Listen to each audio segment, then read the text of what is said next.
Bonsoir à toutes et à tous, il est 22 heures. Bienvenue dans cette nouvelle édition, voici les titres.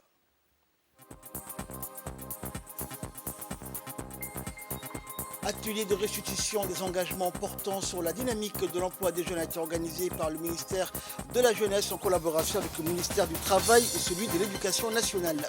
Et dans l'actualité internationale, l'OPEP+ choisit le statu quo dans un contexte instable. Voilà pour les titres, bonsoir à tous. Le Premier ministre Abdelkader Kamel Mohamed a reçu hier dans son cabinet le président du Parlement de la Ligue des États arabes, Adel Ben Abdelrahman, qui était à la tête d'une importante délégation. Il a rendu visite, donc une visite de courtoisie au Premier ministre, le président du Parlement national, Mohamed Ali Ahmed, ainsi que des nombreux parlementaires ont pris part donc à cette entrevue entre le Premier ministre et le président du Parlement de la Ligue des États arabes.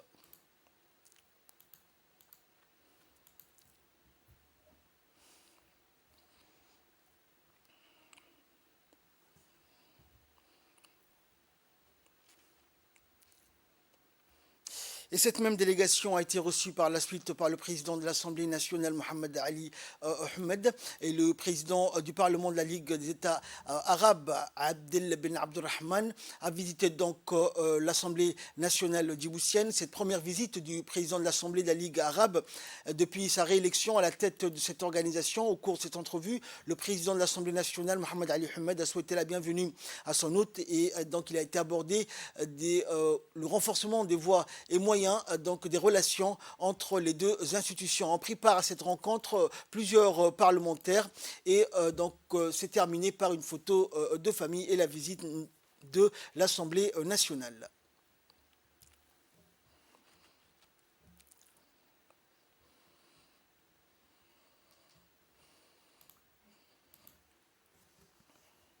Dans l'actualité, toujours, les travaux de la 6e édition du Forum des idées de l'Institut Héritage qui s'est ouvert hier au Palais du Peuple se sont poursuivis ce matin, connu de tous, ce forum annuel des intellectuels somalis et cette année organisé par l'Institut Héritage avec l'Université de Djibouti. Ce Forum des idées est un véritable laboratoire d'idées, une plateforme d'échange, dira-t-on, un carrefour autour duquel se réunissent une fois par année donc les intellectuels somalis et donc apportent leur pierre à l'édifice en termes de paix, sécurité et aussi de gouvernance dans la région de la Corne de l'Afrique. Par ailleurs, cette 6e édition qui porte sur le changement climatique intervient à un moment où la République de Djibouti a pris le devant sur cette question qui est une affaire de tous après que le président de la République, Ismaël Omar Guelleh, ait inauguré un observatoire régional sur la recherche de l'environnement et du climat.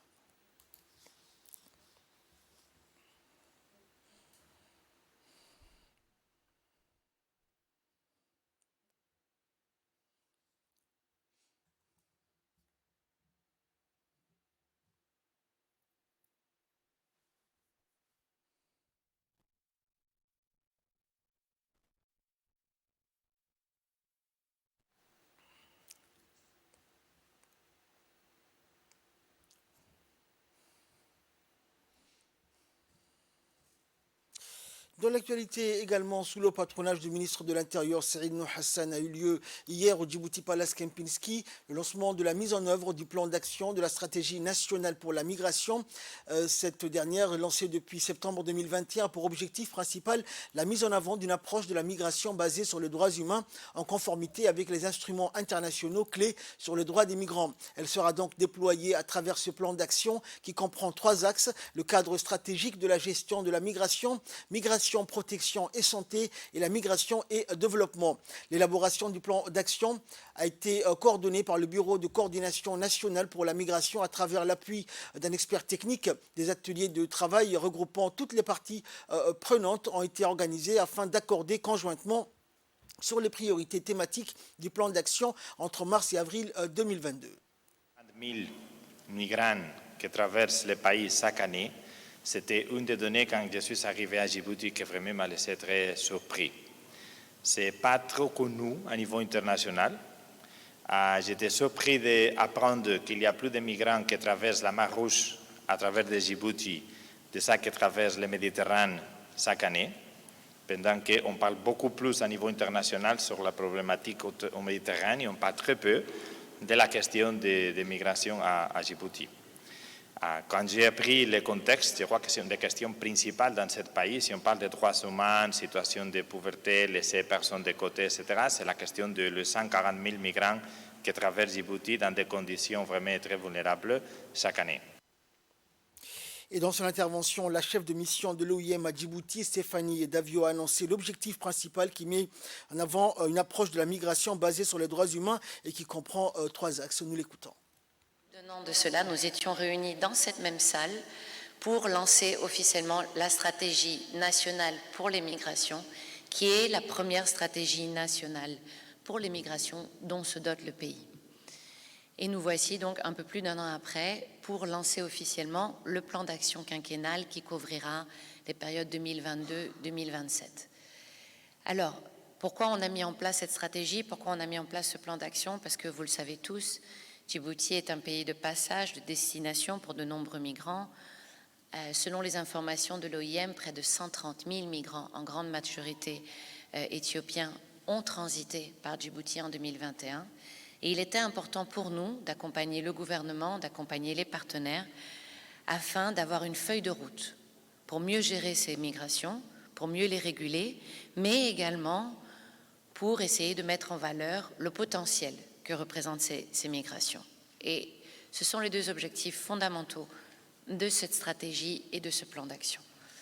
Alors le plan d'action, comme vous le savez, a fait l'objet de nombreuses discussions qui se sont tenues tout au long de l'année 2021, un peu en 2022, et je remercie ici le Bureau national de la coordination pour avoir mené ces discussions. Ces discussions se sont tenues auprès des partenaires gouvernementaux, des agences des Nations Unies, mais également de nos bailleurs de fonds, des différentes ambassades, du secteur civil, de façon à ce que cette stratégie et ce plan d'action reflètent ce que nous voulons faire ensemble de la migration à Djibouti. Et de son côté, le ministre de l'Intérieur, Saïd Nouh Hassan, a souligné que ce plan d'action permettra de gérer efficacement les thématiques de la migration à Djibouti. La République de Djibouti s'est dotée en septembre 2021, et ceci pour la première fois, d'une stratégie nationale pour les migrations, dont l'objectif principal est de favoriser une approche de la migration basée sur les droits humains, et ceci en conformité avec les instruments internationaux clés sur les droits des migrants. En effet, cette stratégie nationale s'inscrit dans le cadre de la politique générale du gouvernement djiboutien pour avoir une approche globale de gestion des migrations en conformité avec le pacte mondial. La République de Djibouti, du fait de sa stabilité interne et de sa position géographique, est devenue le principal point de passage pour les flux migratoires traversant le golfe d'Aden et la mer Rouge. Ces migrants qui proviennent des pays voisins et se dirigeant majoritairement vers l'Arabie saoudite et les pays du Golfe à la recherche de meilleurs moyens de subsistance, et ceci au risque de leur vie. Leur nombre étant estimé cette année à 123 000 et en moyenne, selon les années qui sont passées, en moyenne 140 000, augmentent chaque jour et la majeure partie d'entre eux échouent à Djibouti. Bon nombre d'entre eux, surtout les femmes et les enfants, vivent dans la précarité et déambulent quotidiennement les différentes artères de la ville de Djibouti ainsi que les chefs-lieux des régions à la recherche d'emploi et d'un gîte. En raison de ces implications diverses, notamment en termes de droits humains, l'État djiboutien est appelé à développer une gestion migratoire fondée sur ses engagements juridiques et internationaux et communautaires. Ces engagements impliquent une responsabilité concernant la protection des droits et des libertés fondamentaux de tous les migrants qui sont installés donc sur le territoire.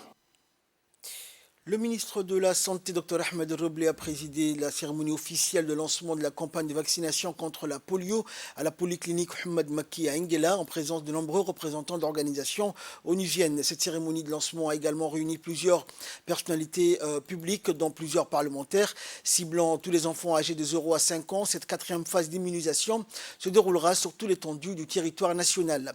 Maladie infantile évitable par la vaccination, l'éradication de la polio reste un défi majeur du département de la santé qui déploie des campagnes périodiques de vaccination de masse.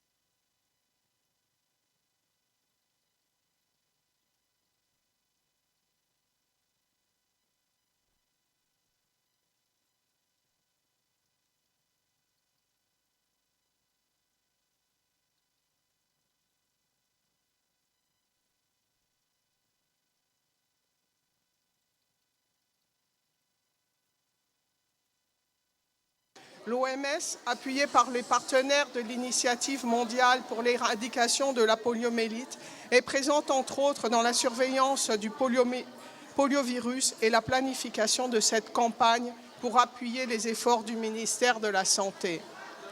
C'est un immense plaisir pour les équipes de l'OMS d'être à vos côtés en ce deuxième jour de la campagne de vaccination contre la poliomyélite à la polyclinique Mohamed Makki à Nguela. Aujourd'hui, sous le leadership de son Excellence, Monsieur le ministre de la Santé, Dr Ahmed Roblé Abdilé, on voit un message fort et riche de sens à la population de la cité de Nguela, mais aussi dans tout le pays, à savoir la détermination du gouvernement djiboutien à déployer tout son arsenal de santé pour vacciner tous les enfants de moins de 5 ans. Et de son côté, le ministre de la Santé a indiqué que l'objectif est d'atteindre tous les enfants vivant dans le pays pour les protéger contre les maladies évitables, contre la vaccination. Le ministre s'est prononcé donc lors de cette cérémonie et a indiqué donc qu'ils étaient tous réunis pour le lancement de la dernière phase de la campagne contre la polio pour les enfants âgés de moins de 5 ans. Pour rappel, le virus de la polio est une maladie grave, paralysante et mortelle. Le vaccin contre la polio permet d'éviter à tous les enfants d'être paralysés à vie.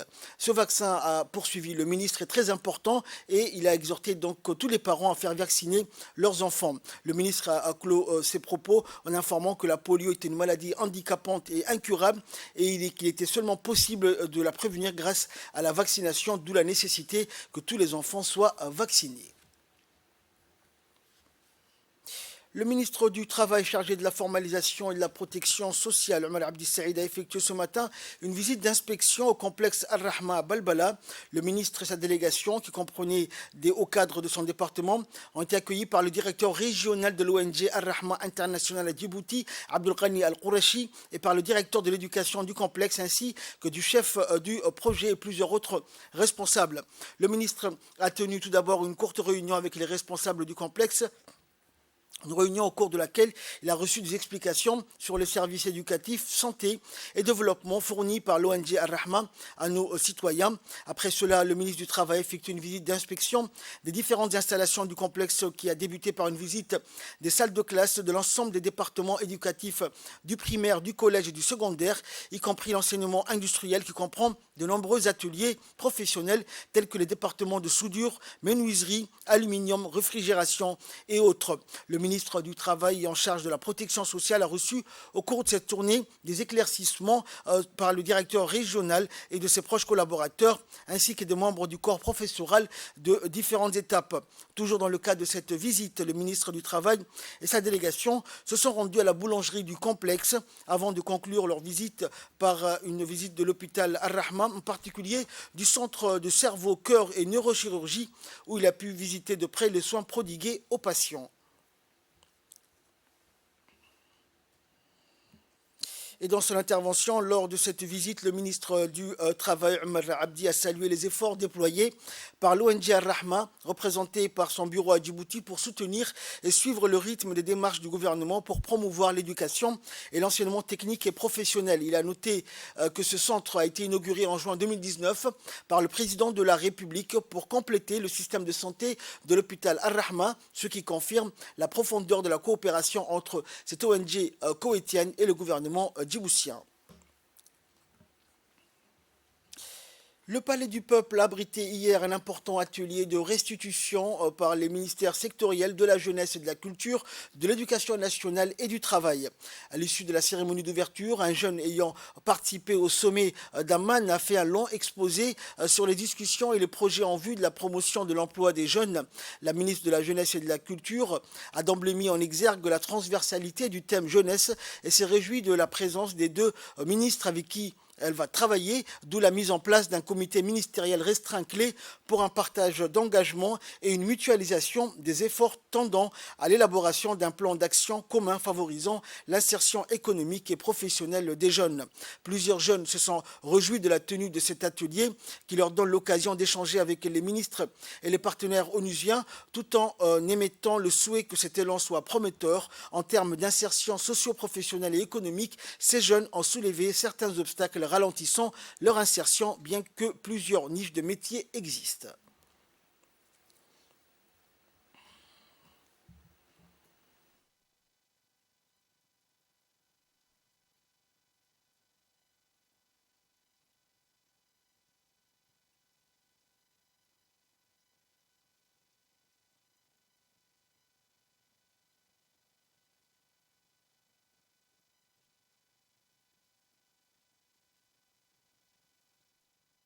Je suis extrêmement content de participer aujourd'hui à cet atelier de restitution de cette mission qui a été entreprise par une délégation de Djibouti, conduite par son Excellence Madame la Ministre de la Jeunesse et de la Culture, à Amman. Ce sommet d'Amman a vu la participation de représentants du gouvernement, des gouvernements et des jeunes du monde entier, y compris et principalement de Djibouti. Ensemble, vos trois ministères ont développé des engagements clés qui, mis en œuvre, permettront d'améliorer le futur de cette jeunesse, de renforcer leurs capacités et leurs compétences. Djibouti s'est compté sur 281 000 adolescents et jeunes qui seront demain à nos places. Elles et ils seront travailleuses et travailleurs, décideuses et décideurs, soutiens ou piliers de famille. Ce seront simplement ceux qui sauront faire perdurer Djibouti dans le monde à venir. Pour l'UNICEF et ses partenaires, il est évident que ces acteurs et ces groupes doivent être impliqués dans tous les domaines de la vie sociale, économique et politique, évidemment. Et de son côté, la représentante du PNUD à Djibouti s'est déclarée être en phase avec le gouvernement djiboutien pour contribuer à la quête de meilleures orientations visant les opportunités de créativité et d'initiatives favorables à l'employabilité des jeunes. Pour moi, de participer à cet atelier de restitution du sommet de haut niveau sur l'apprentissage, les compétences, l'inclusion sociale, la transition et l'emploi décent. Je suis très heureuse et honorée à plusieurs titres. D'abord, j'ai été désignée pour accompagner la délégation gouvernementale qui est partie en tant que désignée au sein du système des Nations Unies. Donc, j'ai été l'agence désignée à accompagner la délégation de Djibouti. Et heureuse d'autant plus que j'ai vu avant, pendant et maintenant après l'engagement des trois ministres que vous êtes, l'engagement de l'ambassadeur Guélé et l'ambassadeur et le témoignage des jeunes et leur engagement tout au long de ce processus, mais également, comme ça a été dit par Hicham, l'engagement de toutes les directions techniques, du comité technique qui a travaillé à préparer ces engagements, qui les a restitués à Amman, mais également tout le travail après Amman qui s'est fait pour peaufiner ces engagements. Donc moi, je suis doublement heureuse de ce fait-là. C'est que nous avons lancé un bon élan d'inclusion et de participation de tous les acteurs. Et je voudrais saluer cette initiative et j'espère que nous allons poursuivre dans ce sens-là. Je n'ai en aucun doute. Écoutons à présent l'intervention de la ministre de la Jeunesse et de la Culture, Dr Hibo Moumine. Qui nous amène à repenser nos paradigmes, à redéfinir nos priorités et surtout à mutualiser nos moyens et agir ensemble. Entre la révolution du numérique et les bouleversements scientifiques et médicaux, la crise sanitaire ainsi que d'autres facteurs divers, il est quand même une constante qui reste inchangée, c'est celle de l'emploi des jeunes qui est au cœur de toutes les politiques de pays du monde. En effet, la majorité démographique jeune en Afrique, 2/3 de la population, a fait apparaître de nombreux défis quant à l'insertion sociale en général et économique en particulier. C'est en ce sens que le président de la République, son Excellence Ismaël Omar Guelleh, a placé l'emploi au cœur de la politique de son gouvernement. Il a rappelé dans son discours prononcé le 26 octobre 2020, lors du lancement d'un dialogue inclusif sur l'emploi, que sa conviction est que l'adhésion de tous est indispensable pour que notre politique puisse avoir des effets bénéfiques notables. Cette initiative s'inscrit donc en ligne droite de la politique amorcée par le président de la République et regroupe conformément à sa volonté les engagements de ministères clés œuvrant avec dévouement, j'insiste là-dessus, œuvrant avec dévouement dans ce domaine, à savoir le ministère de l'Éducation nationale et de la formation professionnelle, le ministère du Travail chargé de la formalisation et de la protection sociale et le ministère de la Jeunesse et de la Culture, ainsi que le partenaire au développement. On peut dire aujourd'hui que le premier résultat est là, premier résultat de cette nouvelle dynamique nationale. Elle est là, car nous voici réunis aujourd'hui après 6 mois d'échanges et de préparatifs entre nos différents techniciens et jeunes pour restituer les travaux des engagements que Djibouti, dont j'ai eu l'insigne honneur de représenter à Amman avec Emma et les jeunes, a transmis à la réunion régionale des hauts niveaux sur l'apprentissage, les compétences, l'inclusion sociale et la transition des jeunes vers un emploi décent. Dans l'actualité également concernant les Jeux, la 12e édition des Jeux de la Commission de la jeunesse de l'océan Indien, Djibouti frappe fort lors de la première journée des épreuves d'athlétisme. Et pour la première journée, nos jeunes athlètes ont raflé déjà 2 médailles. Il s'agit de la jeune Naïma Elemi, médaillée donc d'argent, et Lula Mohamed, médaillée de bronze. Une grande fierté pour l'école études d'Ali Sabier et un honneur pour le pays. Il faut noter que ces joyeuses, donc, bien que toutes spécialistes en 1500 mètres, ont dominé la course. Un début prometteur. La 12e édition des Jeux des jeunes de la Commission de la jeunesse et des sports de l'océan Indien a débuté hier à Maurice. Du 4 au 11 décembre, de nombreux jeunes âgés entre 14 et 17 ans vont s'affronter dans plusieurs disciplines.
D'avoir gagné 2 médailles, médaille d'argent et médaille de bronze.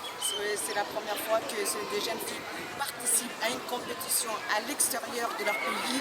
Ces jeunes, elles sont issues du centre études, école et sport études d'Ali Sabier.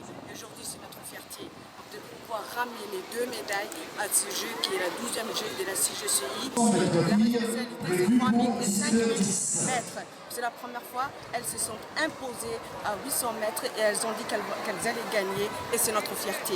Vive Le centre de formation des enseignants de l'enseignement fondamental Oumar Guelleh a organisé donc une cérémonie de lancement de la formation portant sur les didactiques de mathématiques au profit des conseillers pédagogiques et des formateurs du centre. La directrice générale du centre, Aïcha Farah, accompagnée du directeur de la formation et du directeur de la scolarité, a parrainé le lancement officiel de cette formation portant sur les didactiques de mathématiques et formation qui se déroulera du 4 au 8 décembre prochain. Plus d'une vingtaine de conseillers pédagogiques et des formateurs participent à cette formation importante pour le développement professionnel des personnels du MENFOP. Cette formation, organisée en partenariat avec l'AUF, est dispensée par deux experts, en l'occurrence Marc Affognon et l'expert djiboutien El Tiri Abdelkader. Les objectifs de cette formation portent sur les aspects didactiques de la transition primaire et sur la didactique des mathématiques au collège. Et la clôture de cette formation est prévue pour le jeudi 8 décembre prochain.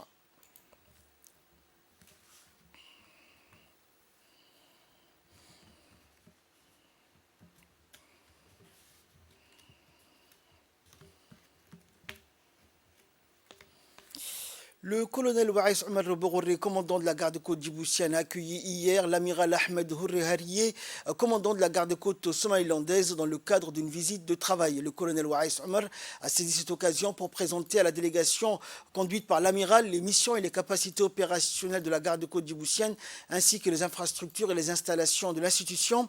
Et à l'issue de la présentation, une riche discussion s'est établie entre les deux parties qui ont soulevé des points d'intérêt communs dans le domaine de la sécurité de la sûreté maritime du golfe d'Aden, ainsi que les voies et moyens de renforcer la coopération et la collaboration entre les deux institutions. L'amiral Ahmed Houré a exprimé sa totale satisfaction à la suite de cette rencontre et a salué l'accueil chaleureux dont il a été honoré. Il a reconnu le rôle important que la garde-côte djiboutienne joue dans la sécurité et la sûreté maritime de la région du golfe d'Aden et du détroit de Bab el-Mandeb et a salué le développement fulgurant de cette institution depuis sa création. La visite s'est clôturée par la traditionnel échange de cadeaux.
Dans l'actualité, toujours, l'association Oreilles et Sourires a organisé une cérémonie de réception d'un don de prothèses auditives offert par l'agence de coopération turque à l'hôtel Retsi. Ces appareils auditifs offerts par l'agence de coopération turque à l'association Oreilles et Sourires sont destinés aux jeunes et moins jeunes concitoyens souffrant de déficiences auditives, car la perte d'audition est un handicap sensoriel parmi les plus courants. Chez l'enfant, elle a des répercussions directes sur l'accès à une éducation de qualité et altère la communication en retardant l'acquisition du langage. Cette cérémonie a vu la participation du coordinateur de la TICA, également en présence du président de l'association et des représentants de l'UNFD et plusieurs autres partenaires de l'association. D'ailleurs, l'association Oreilles et Sourires a pour objectif de sensibiliser sur les risques d'altération de l'audition et aussi d'œuvrer à l'accès à l'appareillage pour une meilleure inclusion des personnes souffrant de déficits auditifs.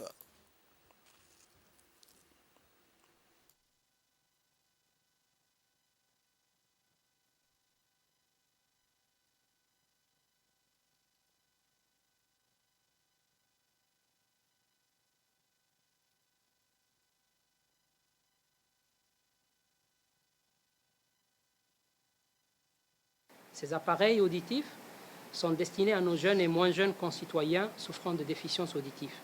Mesdames et messieurs, comme vous le savez, la perte d'audition est un handicap sensoriel parmi les plus courants.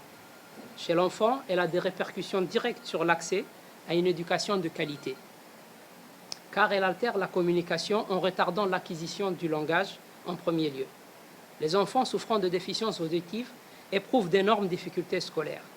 En somme, la perte auditive compromet l'apprentissage des fondamentaux, l'estime de soi et la sociabilité. En tant que telle, une perte d'audition non traitée peut donc avoir de profondes répercussions pour les personnes malentendantes, ainsi que pour leurs familles et leur communauté. C'est pourquoi notre association s'est donnée pour mission de sensibiliser sur les risques d'altération de l'audition et aussi d'œuvrer à l'accès à l'appareillage pour une meilleure inclusion des personnes souffrant de déficit auditif. Sport pour clore l'actualité nationale. Les gardes-côtes et Razdika remportent la Supercoupe de handball. Hier soir, les tribunes du terrain de handball du complexe Roi Fahad étaient noires de monde. Une foule immense donc assistait au final de la Supercoupe organisée par le secrétariat d'État au sport. À l'instar des rencontres de la Coupe du Monde qui se déroule au Qatar, il y avait hier après-midi au complexe Roi Fahad un public important venu assister à cette Supercoupe. Au programme 2 matchs. Le premier opposant les équipes masculines, à savoir le club des gardes-côtes à l'équipe Transist d'Ita, tandis que le second match mettait en lice la formation jouant sous le nom de Razdika et le club de la gendarmerie nationale. D'un côté comme de l'autre, les gardes-côtes et l'équipe Transist d'Ita ont fait un match extraordinaire, des offensives de chaque côté, et comme la partie était serrée, des pénaltys se sont imposés pour départager les deux équipes. Finalement, c'est l'équipe des gardes-côtes qui remportera la rencontre au tir au but, à savoir 2-1. Ainsi, les gardes-côtes ont remporté le prestigieux trophée de la Supercoupe. Et chez les filles, il y avait également beaucoup d'animation dans ce match, des beaux jeux et des gestes techniques individuels remarquables. La victoire est revenue à l'équipe de Razdika qui gagne ainsi avec un but d'écart. En nouvelle du monde à présent, l'OPEP+ choisit le statu quo dans un contexte instable. Les pays producteurs d'or noir de l'OPEP+ ont laissé inchangé hier leur quota de production dans un climat très incertain à la veille de l'entrée en vigueur de nouvelles sanctions visant la Russie. Les représentants des 13 membres de l'organisation des pays exportateurs de pétrole conduits par Riyad et leurs 10 alliés emmenés par Moscou ont convenu de garder le cap décidé en octobre d'une réduction de 2 millions de barils par jour jusqu'à fin 2023, ont indiqué deux participants à la réunion. Un communiqué a finalement confirmé le maintien de la stratégie actuelle prise pour soutenir les prix. C'est ainsi que prend fin cette édition. Merci à vous de nous avoir suivis.